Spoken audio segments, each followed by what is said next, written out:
नमस्कार, थर्ड आई में आपका स्वागत है। आज मैं थोड़ा कोरोना की बात नहीं कर रहा हूँ, वो सब आप लोग देख ही रहे हैं, पता ही है सबको।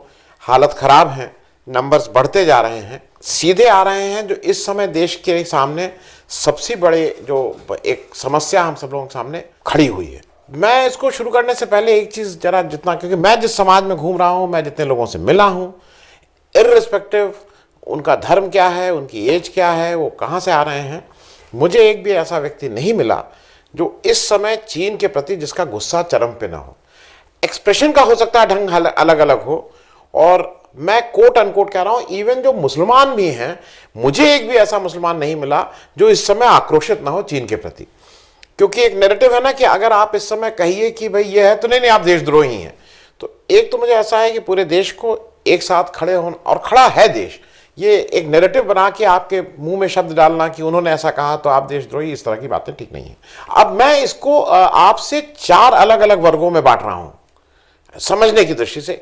देखिए, एक लेयर है पॉलिटिकल, एक है डिप्लोमेटिक, एक है आर्थिक या इकोनॉमिकल, और लास्ट है रक्षा या मिलिट्री, जिसको भी आप कह सकते। तो इसको 4 वर्गों में बांट के जरा हम इसको एग्जामिन कर लें। सबसे पहले पॉलिटिकल, राजनीतिक। आपने देखा कि अभी जो न्यूज आई, ये कल दिन में मेरे पास न्यूज थी, बोल इसलिए नहीं रहा था क्योंकि कहीं उससे भाई ये ना लगे कि देश में इस समय आप इस समय कह दिए तो इससे मनोबल कम हो गया। पूरी दुनिया के मीडिया ने और सारे लोगों ने ये माना है कि हमारे जो 10 सैनिक, जिसमें 4 अफसर थे, एक लेफ्टिनेंट कर्नल लेवल के अफसर थे, ये सारे लोग, चीन ने 10 लोग गिरफ्तार कर लिए थे और वो कल छोड़े गए हैं, मतलब थर्सडे को।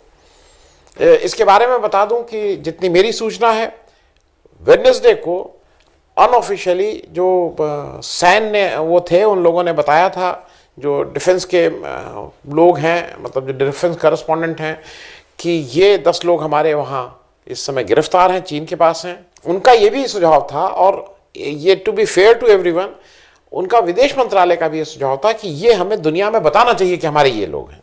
लेकिन जो पॉलिटिकल लीडरशिप थी, उसने कहा कि नहीं, इसको अभी हम बाहर न जाने दें। कल जब मेजर जनरल लेवल पे वो मीटिंग हो गई है, उसके बाद एक सहमति बनी और ये 10 लोग छोड़े गए। मतलब ये छुपाने की क्या जरूरत थी? मुझे ये नहीं समझ में आ रहा है कि पॉलिटिकल लीडरशिप इसको क्यों छुपाना चाह रही थी। हमारे प्रधानमंत्री जी इस बात को बार बार कहते हैं कि उनका एक अलग से रिश्ता है चीन का, तो जरा ये समझ लीजिए। चुनाव जीत के आया और राष्ट्रपति जी का मुझे टेलीफोन आया, तो उन्होंने टेलीफोन के अंदर इस बात का उल्लेख किया। उन्होंने बराबर अध्ययन करके रखा था कि आखिर मोदी चीज क्या है, और उन्होंने मुझे फोन पर मेरे जन्म स्थान का वर्णन किया। उन्होंने कहा, तुम्हें मालूम है? मैंने कहा क्या? बोले, ह्यूएन सांग जो हिंदुस्तान में रहे, तुम्हारे गांव में रहे, और वहां से जब वो वापिस आए तो वे मेरे गांव में आए थे, और कल वो मुझे वहां ले गए और ले जाकर के मुझे ह्यूएन सांग की लिखी हुई जो किताब थी वो दिखाई, और उसमें उन्होंने निकाल के रखा था कि देखो ये तुम्हारे गांव का नाम है, चीनी भाषा में लिखा हुआ था, और ये तुम्हारे गांव का वर्णन है। 2 देशों के मुखिया, इतना आत्मीयता, इतनी निकटता, इतना भाईचारा, ये अपने आप में जो परंपरागत रूप से वैश्विक संबंधों की चर्चा होती है, उससे +1 है। और ये +1 समझने के लिए कईयों को भी समय लगेगा। अब इसको समझने की जरूरत यह है कि आपका चीन से जितना भी अच्छा रिश्ता हो, चीन सन 62 में हमारे पीठ में छुरा घोंपा था, उन्होंने हमें मतलब एक तरह से विश्वासघात किया था, और वो वैसे हैं, उनकी डिप्लोमेसी वैसी है, उनकी आदत वैसी ही है। तो इसलिए ये कह देना कि नहीं चीन से वो था, आप एक बार आपको कोई मतलब ठग सकता है, लेकिन अगर वो आपको बार बार ठग रहा है तो हमें अपने गिरबान में देखने की ज्यादा जरूरत है। मतलब ये कहना कि नहीं मेरे उससे बहुत अच्छे रिलेशन है, मेरे हिसाब से ठीक नीति नहीं होगी। दूसरा क्या है कि इस समय हम लोग कई बार बात कर रहे हैं कि मिलिट्री लीडरशिप है और बात हो रही है। देखिए, फौज का जो आदमी है वो एक एनवायरनमेंट बना सकता है, वो एक हद तक ले जा सकता है, लेकिन फाइनल डिसीजन तो आपका पॉलिटिकल डिसीजन ही होगा, वो ऑन द टेबल होगा पॉलिटिक्स के। तो मुझे ऐसा लग रहा है कि हम लोग why we are shying away from that. अब समय है कि हमारे पॉलिटिकल लीडरशिप उसको अपने हाथ में कमान ले लें। मतलब जो भी इससे रिलेटेड चीजें हैं वो पॉलिटिकल लेवल पे अब होनी चाहिए। मैं आपको इसका एक उदाहरण और दे दूं, और वो इसलिए दे दूं क्योंकि जिस तरह से अभी बीजेपी के प्रवक्ता हैं वो लग गए हैं पीछे कि नहीं नहीं राहुल गांधी ने ये क्यों पूछा, उन्होंने ये क्यों पूछा। मैं फिर से याद दिला दूं कि जब नरसिम्हा राव ने यूनाइटेड नेशन में भारत का पक्ष कश्मीर के इशू पे रखने के लिए तय किया तो उन्होंने अटल बिहारी वाजपेयी को भेजा था। और वो केवल ऐसा नहीं था कि वाक्पटुता थी, वाक्पटुता के अलावा एक मैसेज पूरी दुनिया में देना चाह रहे थे, और वो मैसेज गया भी कि हिंदुस्तान, जब हमारी अस्मिता की बात आती है, जब हमारी इज्जत की बात आती है, तो हम सब, एक पॉलिटिकल मैसेज था, हम सब एक हैं। और इस समय का आप कुछ भी उठा के देख लीजिए, सबसे ज्यादा आश्चर्य इस बात पे हुआ था पाकिस्तान को कि इनके इतने बड़े विरोधी अटल बिहारी वाजपेयी हिंदुस्तान की बात विश्व पटल पे रख रहे थे। तो इस तरह की स्टेट्समैनशिप, क्या, अगर मान लीजिए राहुल गांधी आपसे कुछ पूछ भी रहे हैं या कोई विरोधी दल का पूछ रहा है, तो आप उसके ऊपर टूट क्यों पड़ रहे हैं सारे लोग, उसको ये प्रूव करने के लिए वो कितने गलत हैं आप सब लोग क्यों लग रहे हैं, इसका मुझे कोई बहुत माने नहीं समझ में आ रहा है। ये मैं इस रेफरेंस में भी बता दूं कि एक नया चल रहा है कि 2008 में चीन में कांग्रेस का दल गया था और सोनिया गांधी और राहुल गांधी गए थे, और उन्होंने कम्युनिस्ट पार्टी ऑफ चाइना, जो उनकी कम्युनिस्ट पार्टी, उसके साथ एक साइन किया था ट्रीटी। ये वहां होता आया है। आपकी जानकारी के लिए बता दूं कि अभी पिछले वर्ष भाजपा का भी 11 मंडलीय दल चीन गया था, और इन्होंने भी उनकी कम्युनिस्ट पार्टी के साथ बैठकें की, बातचीत किए, और ये इसका नेतृत्व अरुण सिंह जी कर रहे थे, इनके जो जनरल सेक्रेटरी हैं भाजपा के। तो ये कहना कि उस समय गया था, ये थोड़ा आप किसी को ब्रांड करके क्या मिल रहा है, इस समय इलेक्शन तो है नहीं। अब बात हम लोग थोड़ी देर कर लें डिप्लोमेसी की। डिप्लोमेसी कूटनीतिक लेवल पे प्राइमरली जिसको ड्राइव करेगा हमारा विदेश मंत्रालय। मेरे हिसाब से इस समय आपके जितने जो एम्बेसडर्स हैं, दुनिया के जो मेन प्रभावशाली देश हैं, उनको फुल थ्रॉटल हिंदुस्तान की बात करके अपने प्रेस में वहां करके उनको एक्टिव हो जाना चाहिए।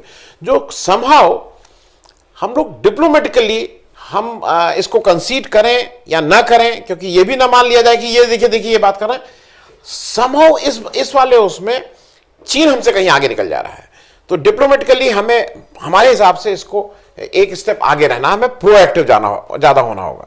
आपको याद दिलाने के लिए सिर्फ बता दूं, जब 1971 में पाकिस्तान, ईस्ट पाकिस्तान, वेस्ट पाकिस्तान की समस्याएं चल रही थी, बांग्लादेश वॉर के पहले 27 सितंबर 1971 से लेके 12 नवंबर 1971, इस 45-47 दिन में देश की प्रधानमंत्री इंदिरा गांधी ने ईस्ट पाकिस्तान के ऊपर जाके, और जिस तरह से बांग्लादेश बनाया गया था और हमारी फौजें गई थी, उससे पहले 8 देशों का दौरा किया था। एक एटमॉस्फेयर बनाया था देश में, क्योंकि वो कूटनीति की बात थी।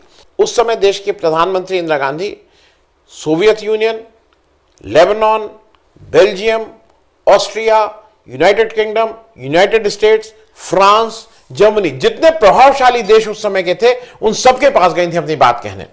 निक्सन ने उनको इल ट्रीट किया था। मैं इंदिरा गांधी की जो इमरजेंसी है उसके हम सब लोग सार्वजनिक रूप से, सामूहिक रूप से उसको क्रिटिसाइज करते हैं, लेकिन जहां तक डिप्लोमेसी की बात आती है तो वो वन अप थी, और उन्होंने देश की बात इन सारे विश्व पटल पे रखी थी, और हमें उस समय उसका फायदा भी हुआ था। क्योंकि जब एक स्टेज ऐसी आई कि यूएस हमारे अगेंस्ट खड़ा हो रहा था, तो बाकी राष्ट्र हमारे अगेंस्ट नहीं खड़े हुए। तो जैसे सोवियत यूनियन तो हमारे साथ खड़ा हो गया था कि अगर यूएस भेजेगा तो हम भी भेजेंगे, बाकी राष्ट्र भी कहीं ना कहीं हमारे साथ, उनकी सहानुभूति थी। मेरे हिसाब से ये इट इज टाइम, आपको अपने रिलेशंस को फिर से समय आ गया है कि you must rethink over it. Rethink over it जब हम कह रहे हैं, तो हमारे 3 ऐसे देश हैं जिनके साथ हमारा खान पान, सामाजिक, आर्थिक बहुत सी चीजें कॉमन है, पाकिस्तान, नेपाल और बांग्लादेश और श्रीलंका। लेकिन पाकिस्तान, बांग्लादेश और नेपाल, यहां से तो हमारे बॉर्डर मिलते हैं, बिना उसके आना जाना लोग पहले करते थे। अब तो वीसा की जरूरत है 2 देशों के साथ, नेपाल के साथ तो अभी भी नहीं है। क्यों नहीं we can rethink of our relationship with these 3 countries. सोचिए, फर्ज करिए कि अगर पाकिस्तान, बांग्लादेश और नेपाल हमारे पीछे खड़ा होता, तो क्या चाइना की इतनी हिम्मत होती कि वो ये सब काम करे?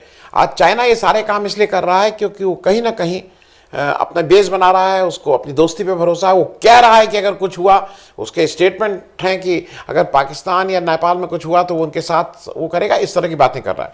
अब तीसरी बात कर लें जरा आर्थिक पक्ष की। आर्थिक पक्ष की बात ये कर लें कि देखिए ये रिटोरिक नहीं है, ये इलेक्शन नहीं है। अठावले जी हैं, रामदास अठावले हैं, उन्होंने कल एक बयान दे दिया, मतलब बाकी लोग तो कह रहे हैं ना चाइना, उन्होंने कहा कि नहीं ये चीनी जो खाने पीने का सामान है इसको भी बंद कर दो।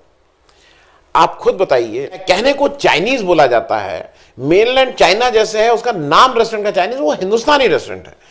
तो ये तो मुझे नहीं लगता है कि ये कोई ठीक बात है, क्योंकि मैं अभी लॉकडाउन की बात बता दूं, हम लोग एक किचन चला रहे थे ओजरिया, मतलब लखनऊ में, और वहां पे मूल रूप से वो जो किचन थे, वो जो मोमोज और चाउमीन और इन सब के जो ठेले लगाते हैं वो थे। लॉकडाउन में वो ठेले बंद हो गए थे उनके, तो उनको हमने सपोर्ट किया था। आप क्यों इसके पीछे लगे? आपको मतलब इससे मोमोज क्या चाइना का हो गया, चाउमीन क्या चाइना का हो गया? अरे भाई आप इसको मतलब इनके पीछे करने का ये बिल्कुल बेतुकी बात मुझे अठावले जी की लग रही है। दूसरी बात, आज जो इकोनॉमी इसको बैन करने की बात कर रहे हैं कि चाइनीज वो बैन करिए, दो तीन ग्राउंड रियलिटी समझ लीजिए। चाइना की इकोनॉमी आज 13.6 ट्रिलियन है, हमारी 2.7 ट्रिलियन है। मैं सिर्फ इसलिए कह रहा हूं कि हम दोनों लोगों की एक दूसरे के ऊपर कहीं डिपेंडेंस है। अच्छा, अब क्या है, यूएस के बाद हमारा सबसे बड़ा ट्रेड पार्टनर चाइना है। मैं कुछ आपको जल्दी से फिगर बता दे रहा हूं। इंडिया का जो टोटल एक्सपोर्ट होता है उसका 5% चीन को जाता है, जो करीब 1,79,000 करोड़ है, और हमारा करीब 14% जो टोटल इंपोर्ट है उसका 14% हम चाइना से इंपोर्ट करते हैं, वो करीब 5,50,000 करोड़ है। मैं बात इसलिए कह रहा हूं क्योंकि ये यहां पे कह देना कि नहीं इसको कर दो, आपको ये मतलब ग्राउंड रियलिटी थोड़ा समझ लीजिए। जो ड्रग है, जो दवा है, फार्मास्यूटिकल कंपनी, उसमें एपीआई बोला जाता है, एक्टिव फार्मास्यूटिकल इंग्रेडिएंट्स। जो हमारी टोटल दवा बनती है उसका जो एपीआई है वो करीब 68% हमारे टोटल का चाइना से इंपोर्ट हम करते हैं। मतलब ये फिगर्स मैं इसलिए बोल रहा हूं और आपको के साथ शेयर कर रहा हूं कि प्लीज समझने की कोशिश करिए। दुनिया में जब आज सीमलेस हो रहा है, दुनिया आज जब एक मार्केट के रूप में हो रही है, तो ये बात करना कि नहीं आप अपना चीनी प्रोडक्ट छोड़ दीजिए, कर दीजिए, मेरे हिसाब से ये कोई बहुत वो नहीं है। बिल्कुल आत्मनिर्भर होना चाहिए, हम अपने प्रोडक्ट को बेटर डेवलप करें। हम आज ऐसा कर दें कि हम चीन से बेहतर हो जाएं। स्वदेशी के जो सबसे बड़े पक्षधर हैं बाबा रामदेव, 2 दिन पहले जाके उनके बालकृष्ण जी ने अभी चाइना की कंपनी के साथ एमओयू किया है, वो उनके साथ हाथ से हाथ मिला रहे हैं। हमसे आपसे कहा जा रहा है कि चाइना के प्रोडक्ट को, तो ये मेरे हिसाब से ये इस समय इशू ही नहीं होना चाहिए। अब अंतिम और सबसे महत्वपूर्ण बात, मिलिट्री में भी मैं 1 मिनट में बस आप एक चीज देख लीजिए कि एक जी न्यूज के हमारे एडिटर हैं, उनकी जरा बात सुन लीजिए। चीन में 1 चाइल्ड पॉलिसी लागू थी, जिसकी वजह से चीन के ज्यादातर सैनिक अपने माता पिता की इकलौती संतान हैं। ऐसे में मुमकिन है कि युद्ध की स्थिति में चीन के सैनिक देश से पहले अपने परिवार के बारे में सोचेंगे, और ये वो इकलौती संतान हैं जिन्हें उनके माँ बाप ने बड़े नाजों से पाला है। ये सख्ती के आदी नहीं है, ये मुश्किल जीवन के आदी नहीं है, इसलिए ये लोग जब सेना में आते हैं तो बहुत कमजोर साबित होते हैं। अब वो ये कह रहे हैं कि चीन की आर्मी इसलिए कमजोर है क्योंकि उनके एक बच्चा होता है, तो जहां एक बच्चा होता है वो बहुत अटैच होता है। तो भाई मैं तो 6 भाई बहन थे, तो इसका मतलब हम लोगों का कोई अटैचमेंट नहीं था। देश के लिए हम लोग सबसे ज्यादा, मतलब हम लोग एक तरह से कोई दिक्कत नहीं है अगर देश के लिए मार दिए जाएं। किस तरह की लॉजिक कर रहे हैं, कैसी बातें बेवकूफी की कर रहे हैं चौधरी साहब। एक और बात जो इंपॉर्टेंट आई है, एक प्रवीण साहनी जी हैं। Praveen Sahni ex Indian army हैं और उन्होंने बेहतरीन किताब लिखी है करगिल पे, चाइना पे, और वो किताबें आप अगर देखिए तो मतलब बढ़िया चीजें लिखते हैं। उन्होंने कल एक ट्वीट किया है और उन्होंने वो ट्वीट करके बिल्कुल साफ साफ कहा है कि जो हिंदुस्तानी आर्मी वहां गई वो अनआर्म्ड थी, और अनआर्म्ड जाने का उनको निर्देश, उनको हुक्म सीडीएस जनरल रावत ने दिया था। उन्होंने नाम से वो ट्वीट किया है जो आप देख ही रहे हैं, और अनआर्म्ड जाने का रिजल्ट सबने देख लिया।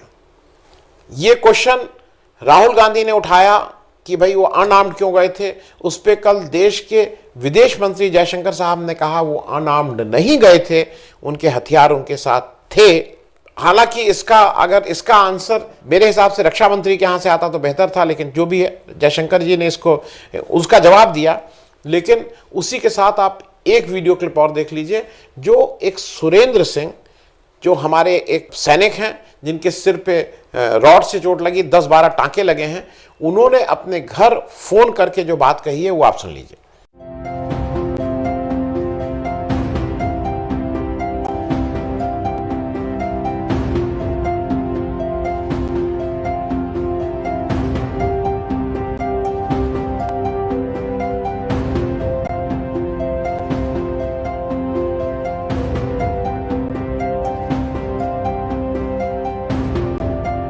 कल 11-12 बजे की बात है, फोन आया मेरे पास अचानक ही।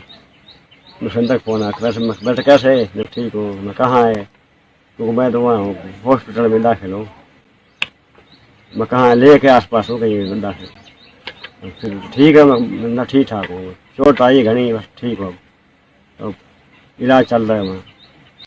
जो घड़ा ही वहाँ, तो हम 300-400 आदमी थे, वो 2000-2500 का, वो ज़्यादा घेरा में आ गया। हम अचानक आया, पता नहीं था।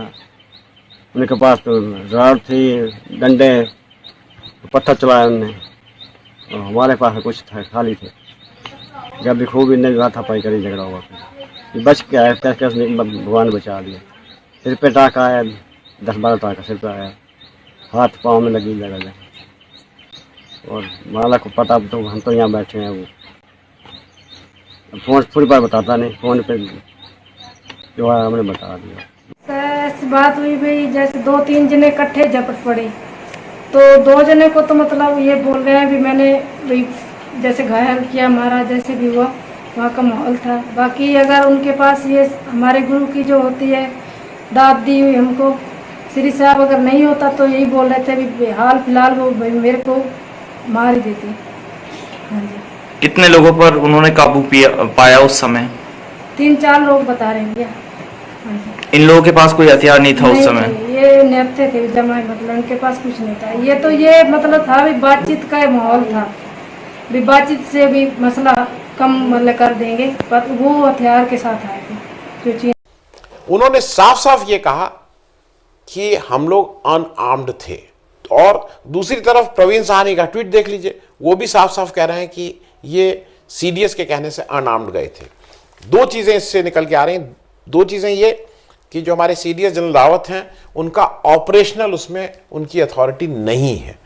हमारे सीडीएस को आर्मी के ऑपरेशनल मामलों में नहीं है, तो वो क्यों इस तरह के ऑर्डर दे रहे थे, जैसा प्रवीण साहनी जी क्लेम कर रहे हैं। दूसरा इशू और जो एग्जामिन करने वाला है कि कैसे हमारे जो कहा जा रहा है बार बार कि 43 लोगों को मारा, 43 लोगों को मारा, तो वो 43 लोगों को अगर मारा तो इसका मतलब हमारे पास भी आर्म या वेपन था जो यूज हुआ है, क्योंकि अदरवाइज आप मार नहीं सकते हैं।